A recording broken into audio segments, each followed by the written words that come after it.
दिया। बहुत बहुत बधाई, धन्यवाद।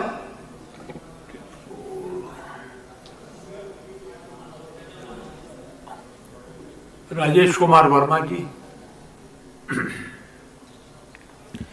माननीय सभापति महोदय, मध्य प्रदेश सरकार का सबसे बड़ा बजट जो प्रदेश में आया उसमें शहर, गरीब, गांव, किसान, युवा, उद्योग, सिंचाई, ऊर्जा सभी को सरकार ने समाहित किया।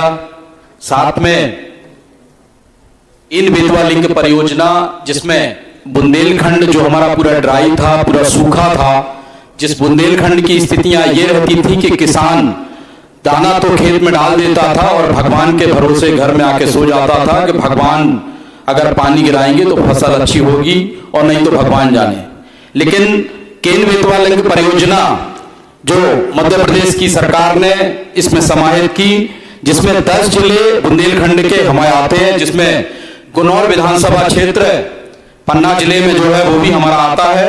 उसमें वो योजना 44,602 करोड़ की योजना, जिससे पूरा विधानसभा क्षेत्र गुनौर मेरा सिंचित हो रहा है। लेकिन उसमें 2 गांव हमारे छूट रहे हैं, मुंडवा और बसई। अगर इसमें ये भी समाहित हो जाएंगे तो शायद पूरा क्षेत्र हमारा सिंचित हो जाएगा। इसके लिए माननीय वित्त मंत्री जी, माननीय मुख्यमंत्री जी, सिंचाई मंत्री जी, हम सभी का धन्यवाद ज्ञापित करना चाहते हैं।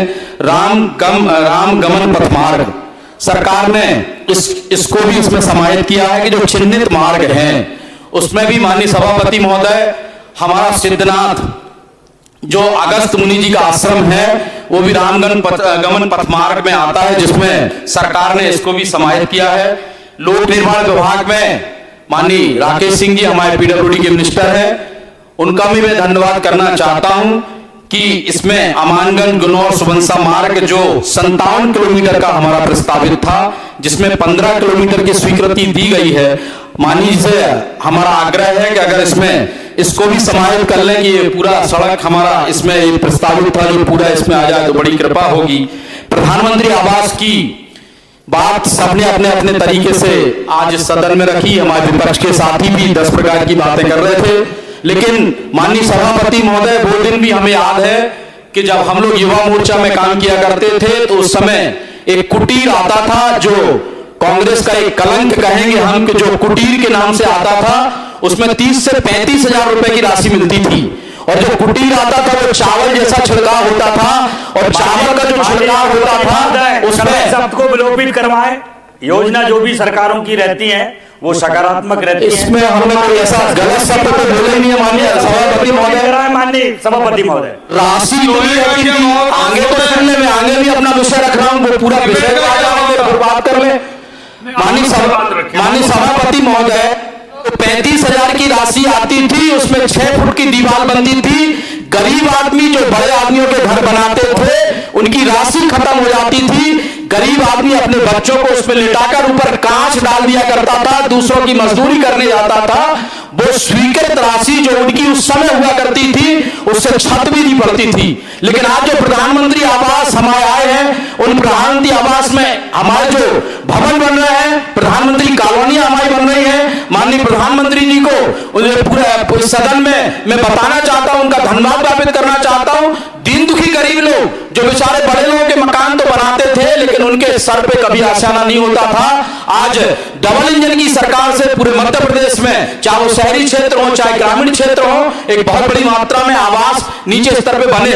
आज कहीं ना कहीं हम मिढ़ासन नदी, माननीय सभापति महोदय, पूरे विधानसभा क्षेत्र गुनौर की हमारी एक लाइफ लाइन है। विधानसभा क्षेत्र गुनौर काफी पिछड़ा क्षेत्र है, 75% हमारा किसानी का क्षेत्र है। एक मिढ़ासन नदी है जो पूरे विधानसभा क्षेत्र में एक लाइफ लाइन के रूप में है। अगर इसको भी इसमें समाहित कर लिया जाए, इसको पुनर्जीवित कर दिया जाए तो सिंचाई के और भी हमारे साधन यहाँ पे बढ़ जाएंगे। लाडली बहना की बात, आज चुनाव के पहले हमारे कांग्रेस के साथी नीचे स्तर पे गए, लोगों को भ्रमित करने का काम किया, लोगों के बीच में जाके फॉर्म भी भरवाए कि हमारी सरकार आएगी तो हम इतनी राशि आपको देंगे। इनने तो फॉर्म भी भरवा लिए थे, ये मान के भी चल रहे थे कि इनकी सरकार मध्य प्रदेश में आने वाली है। लेकिन मध्य प्रदेश में लाडली बहना जो हमारी बहनें हैं, हम बहन के खाते में भी पैसा दे रहे हैं, माँ के खाते में भी पैसा दे रहे हैं, सास के खाते में भी पैसा दे रहे हैं, ननद के खाते में भी पैसा दे रहे हैं, हर बहनों के खाते में हम 1250 रुपए महीने दे रहे हैं। आगे भी माननीय अध्यक्ष महोदय, माननीय मुख्यमंत्री जी संवेदनशील मुख्यमंत्री है,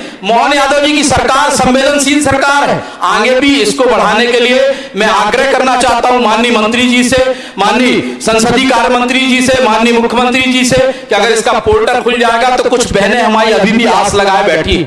इसमें एक निवेदन और करना चाहता हूं माननीय सभापति महोदय कि जो हमारी विधवा बहनें होती हैं, अगर उनको भी इसमें समाहित कर लिया जाए, क्योंकि उनको कहीं किसी योजना से लाभ नहीं मिलता, अगर इसमें इसको भी समाहित कर लिया जाए, जो हमारी विधवा बहनें होती हैं तो उनको भी इसमें लाभ मिलेगा। गौशालाओं के लिए माननीय सभापति महोदय मैं धन्यवाद करना चाहता हूं कि पहले 20 रुपए हम प्रति गाय के हिसाब से खुराक देते थे, अब 40 रुपए माननीय वित्त मंत्री जी और मुख्यमंत्री जी ने और मंत्री जी ने किया है, इसके लिए भी हम धन्यवाद करना चाहते हैं। लेकिन एक सुझाव छोटा सा ये भी देना चाहते हैं कि जो ग्राम पंचायत स्तर पर गौशालाएं हैं, उनमें ग्राम पंचायत से प्रस्ताव जनपद में जाते हैं, समितियां उसको लेती हैं, अगर इसमें एनजीओ भी ले लें, प्रतिष्ठित लोग भी ले लें, तो ये गौशालाएं हमारी सुचारू रूप से हमारी बहुत अच्छी गौशालाएं चलेंगी। एक निवेदन ये भी करना चाहता हूं, विधानसभा क्षेत्र गुनौर में एक सीमेंट कारखाना जेके सीमेंट के नाम से संचालित है। नगर अमानगंज में यह स्थिति है कि भारी वाहन वहां से निकलते हैं। कल रात में ही 2 व्यक्तियों की एक डंपर से मृत्यु हो गई। अगर यह व्यवस्था हो जाए कि कहीं बाहर से वो वाहन बाईपास से निकलने लगे तो मैं इसमें भी माननीय जी का ध्यान, माननीय मंत्री जी का ध्यान आकर्षित करना चाहता हूं। इसमें शिक्षित बेरोजगार जो विधानसभा क्षेत्र पन्ना जिले के हैं, उनको भी यहाँ पे जो एग्रीमेंट शासन से हुआ हो, उस आधार पर जो शिक्षित लोग हैं वहां भी उनको अगर नौकरी का प्रावधान मिल जाए, इसके लिए मैं माननीय मंत्री जी से आग्रह करना चाहता हूं। देवेंद्र नगर बड़ा गांव में उद्योग के लिए शासन स्तर पर जमीन का प्रस्ताव आया है, अगर इसे इसमें समाहित कर लिया जाए तो इसमें बड़ी कृपा होगी। एक भीतरी मुठभरू माननीय सिंचाई मंत्री जी का मैं ध्यान आकर्षित करना चाहता हूं कि एक भीतरी मुठमुरू की सिंचाई परियोजना जो एक लंबे समय से टूटी फूटी जीर्ण अवस्था में पड़ी है, अगर इसे सम्मिलित कर लिया जाए तो विधानसभा क्षेत्र को हमारे इसमें लाभ मिलेगा। देवेंद्र नगर से सलेहा मार्ग आज सिंगल रोड है, अगर ये डबल लाइन रोड हो जाए, अगर इसको इसमें समाहित कर लिया जाए तो यहाँ के लोगों को आवागमन में काफी सुविधा होगी। महाविद्यालय हमारा सलेहा ककरेटी ये प्रस्तावित है पहले से। खत्म करें। थोड़ी सी बात माननीय सभापति महोदय, अमानगंज में चिकित्सालय का उन्नयन हो जाए, माननीय स्वास्थ्य मंत्री जी से मैं आग्रह करना चाहता हूं। एक महत्वपूर्ण विषय, गौरा बराच 2 ग्राम है माननीय सभापति महोदय, ये ग्राम पन्ना तहसील में आते हैं। ये लगा हुआ क्षेत्र तहसील गुनौर से है, अगर ये दोनों ग्राम हमारे तहसील गुनौर में समाहित कर लिए जाएं तो वहां के लोगों को काफी इसका लाभ मिलेगा। माननीय सभापति महोदय आपसे आग्रह, धन्यवाद। छोटी सी बात आपके सामने माननीय रखना चाहता हूं कि जो सड़कों की बात हमारे विपक्ष के साथी कर रहे थे, मैं महाविद्यालय में जब पढ़ा करता था उस समय हम लोग पन्ना से सतना जाया करते थे, तो एक उस समय बहुत अच्छी कार थी, 800 कार आती थी, उससे जाया करते थे। बारिश का समय रहता था तो डंडा रख के चला करते थे। जब गहरा गड्ढा आता था तो हम डंडा डाल के देखते थे कि कहीं टायर ऐसा तो नहीं इसमें घुस जाए तो बाहर ना निकल पाए। जब इनकी सरकारें थी उस समय मध्य प्रदेश आज मध्य प्रदेश में भारतीय जनता पार्टी की सरकार है तो रोडों का जाल पूरे मध्य प्रदेश में इतना अच्छा है कि हम अगर पन्ना से भोपाल आते हैं तो हमें पता है इसके जय भारतीय जनता पार्टी, जय रमन सरकार। कांग्रेस की सरकार स्कूल नहीं खोलती तो जो बोलने लायक नहीं रहते, और जिस पर इन्होंने डामर बिछाई उसका बेस कांग्रेस है तो हमें जवाब दे दें।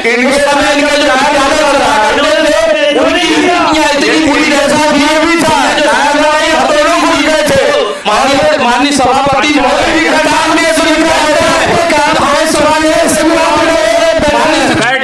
धन्यवाद देना चाहता हूँ। एक नहीं 3 सीएम राइज दिए, इसके लिए बहुत बहुत धन्यवाद ज्ञापित करना चाहता हूँ। माननीय सभापति महोदय आपने बोलने का अवसर दिया, कार्यों का मूल्यांकन करके आपको सीट पर बिठाया है। सभापति महोदय आधा मिनट मैं ये कहना चाहता हूँ कि 10% तो ये विकास की बात करते हैं और 90% कांग्रेस को गालियां देते हैं। आप बैठ मैं आपसे ये बात नहीं आएगी। माननीय जी, हम ऐसा कुछ नहीं कह रहे हैं, इनका आईना हमने इनको दिखाया है, हम बिल्कुल सही बात कर रहे हैं। रोडों की स्थितियां जर्जर थी। राजेश जी अब गलत, आप अब गलत कर रहे हैं, बैठ जाइए। माननीय सभापति महोदय, धन्यवाद माननीय सभापति महोदय। माननीय सभापति महोदय जी, नहीं बैठिए, परमार जी बोल रहे हैं। धन्यवाद आदरणीय सभापति महोदय, मैं आपको धन्यवाद देता हूं कि आपने मुझे बोलने का अवसर दिया। आदरणीय सभापति महोदय, आदरणीय मैं भगवान महाकाल और आदरणीय मुख्यमंत्री जी के जिले से आता हूं और मुझे आदरणीय मुख्यमंत्री जी और हमारे विद्वान वित्त मंत्री और हमारे संभाग के उप मुख्यमंत्री जिन्होंने बजट पेश किया, उनसे भी मुझे बहुत आशा उम्मीद और उनके आशीर्वाद की मुझे उम्मीद है। मेरी विधानसभा तराना, आदरणीय सभापति महोदय, पिछली विधानसभा है, सूखाग्रस्त विधानसभा है और पहाड़ी क्षेत्र लगभग 70% विधानसभा की आबादी हमारे किसान भाई पहाड़ी क्षेत्र में, वहां उनको सिंचाई के लिए पानी की बड़ी समस्या है। आदरणीय सभापति महोदय, मैं आपके माध्यम से आदरणीय मुख्यमंत्री जी और आदरणीय वित्त मंत्री जी और मध्य प्रदेश सरकार से ये मांग करता हूं कि लगभग 50% गांव, आदरणीय सभापति महोदय, नर्मदा जी की पाइपलाइन वहां पर पहुंची, लेकिन 50 से 60% विधानसभा के गांव हमारे किसान भाई नर्मदा जी की उनके खेत तक पाइपलाइन नर्मदा जी अब तक नहीं पहुंची है, वो वंचित है। आदरणीय सभापति महोदय, इस बजट में जल संसाधन मंत्री आदरणीय मुख्यमंत्री जी और आदरणीय वित्त मंत्री जी तराना विधानसभा के जो छूटे हुए नर्मदा जी के पाइपलाइन में जो गांव जोड़ने का कष्ट करें तो बड़ी कृपा होगी। आदरणीय सभापति महोदय, मेरे विधान